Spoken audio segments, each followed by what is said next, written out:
संपूर्ण महाराष्ट्रात आज अनेक विद्यार्थी पीएसआयची परीक्षा देण्यासाठी एमपीएससी मार्फत प्रयत्न करत आहेत, परंतु त्यांची जी वयोमर्यादा आहे ती वाढत आहे आणि जे काही सरकार आहे ते सरकार त्यांची वयोमर्यादा वाढवण्यासाठी जी आर काढत नाही आणि यासाठी अनेक विद्यार्थ्यांनी म्हणजे पुण्यात आंदोलन झालं, आज आमच्या अमरावती शहरात सुद्धा आंदोलन चालू आहे आणि ही असे आंदोलन पेटत आहे.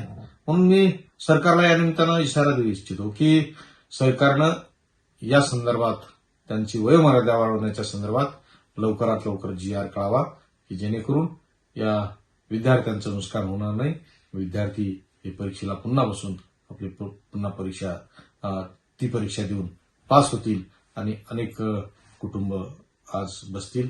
म्हणून सरकारनं त्यांचा जास्त अंत न पाहता अनेक ठिकाणी आंदोलन येत आहे. आज अमरावतीत एक यापूर्वी पुण्यात झालं, आम्ही उल्लेख केलाच, पण या पलीकडे असे सातत्यानं त्यांचे आंदोलन चालू राहतील म्हणून सरकारनं हे लक्षात द्यावं.